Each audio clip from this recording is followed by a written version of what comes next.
The Warner Brothers takeover saga is like the slasher movie that does not know when to quit. Just when you think you're safe on the water, peacefully reckoning with how it's Netflix's world and we're all living in it, boom, out comes David Ellison and Paramount with a fresh scheme to put the whole thing on ice and reshuffle the deck in his favor. Potentially. It remains to be seen. As discussed in a bombshell report from The Hollywood Reporter yesterday, Paramount CEO David Ellison has written to Warner Brothers shareholders, informing them that he has opened a lawsuit against WB so that the financial specifics of the company's deal with Netflix can be disclosed.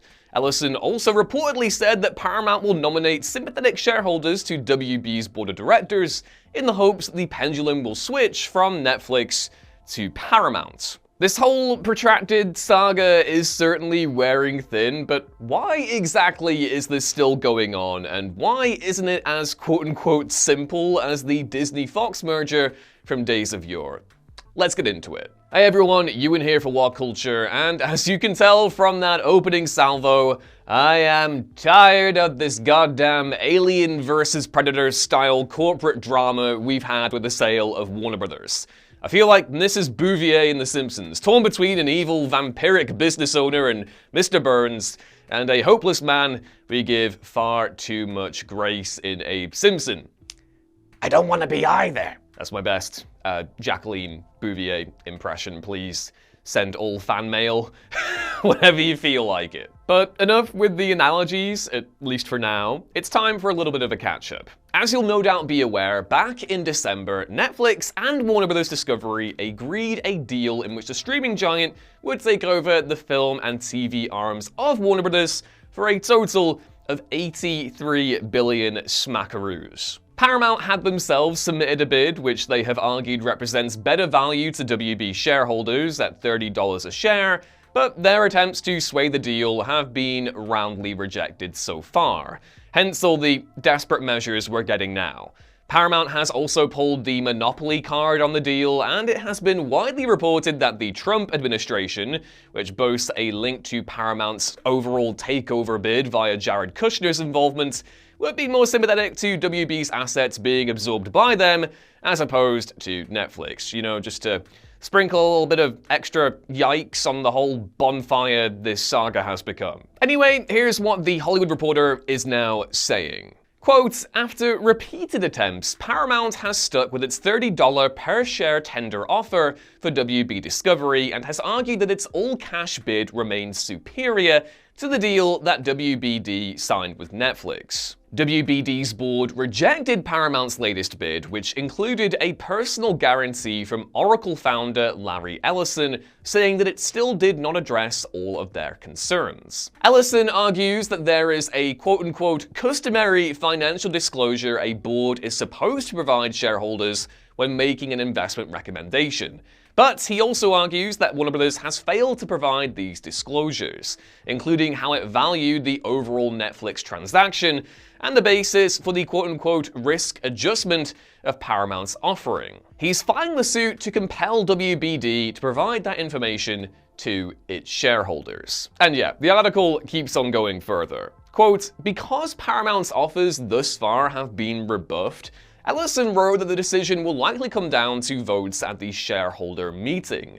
While he writes that he does not know whether that will be at the WBD annual meeting or a special meeting, Paramount plans to nominate its own slate of directors. Paramount will propose an amendment to WBD's bylaws to require WBD shareholder approval for any separation of global networks. It's also worth noting here that Netflix has only tendered an offer for the film and TV arms of Warner Bros. Discovery, whereas Paramount is looking to buy the business outright. This is also a fun wrinkle of the article, if you want to call it that. Quote, if WBD calls a special meeting ahead of its annual meeting, Paramount says it will solicit proxies against such approval. Ooh, solicit proxies, that sounds spicy. To end the letter, Ellison signs off with, quote, these actions, coupled with our tender offer, ensure that you get the final decision on which offer is better for you. Ain't that nice of him, you know? I say completely seriously. God damn, this is so sad. THR includes the full letter in their report, which I encourage you to read if you enjoy the ramblings of our dystopian business overlords, which I don't, but the ultimate consequences of this as things currently stand are unknown. Obviously, Paramount would not be so doggedly pursuing this if they thought there wasn't a chance to change the deal, but at the same time, WB shareholders have remained committed to Netflix's offer, and I'm struggling to see how hostile attempts to force a renegotiation will curry favor with shareholders, who seem pretty keen to have this thing wrapped up as soon as possible with the least amount of faff. But aha! There is also another twist in this tale, as a separate THR report from about a week ago seemed to also offer encouragement to Paramount's efforts to gazump Netflix. Had to get gazump in there, it's a great word. As said article goes, quote, Warner Bros. Discovery may have formally rejected Paramount's latest offer to buy the whole company, but the WBD board has yet to fully reject Paramount as a buyer. On Wednesday, and that's like 2 Wednesdays ago, shortly after the board announced its big fat pass on David Ellison's latest offer and its intention to stick with the signed Netflix deal for Warner Bros. Studios and streaming business, WB Discovery board chair Samuel DiPiazza Jr. appeared on CNBC's Squawk Box. The Squawk Box.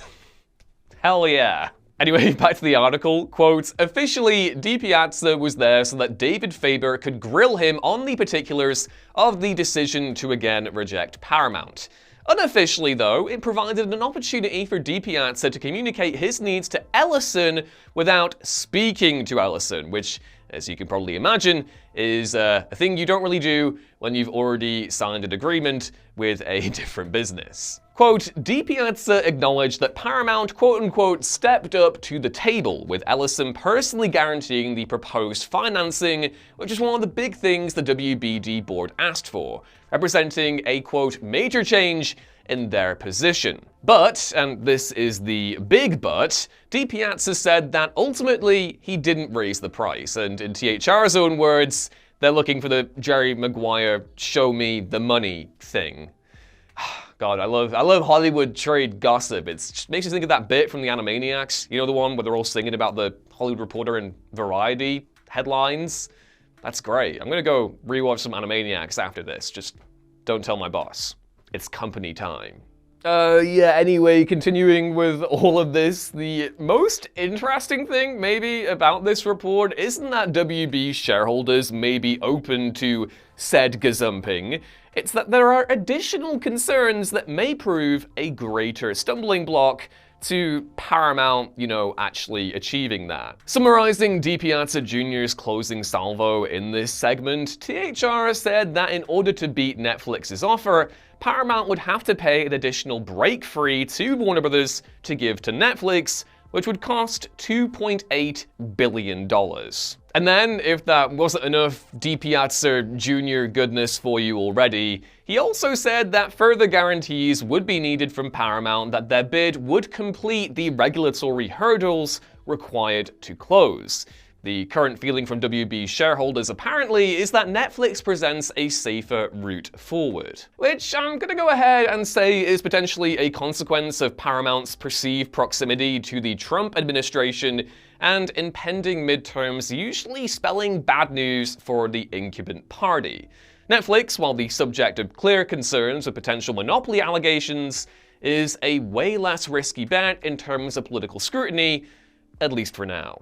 But yeah, that's the general gist of where we're at with the Warner Bros. Netflix Paramount triangle, summarized as thusly. Big company tries to buy big company that has already been merged into oblivion, while another big company is pressed against the window, breathing heavily, desperately pleading to be let in.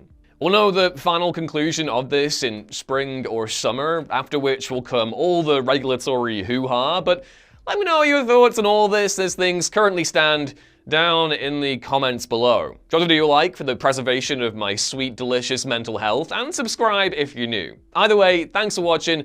I've been Ewan, this was What Culture, and I'll hopefully, if I haven't scared you away already, catch you next time. Bye!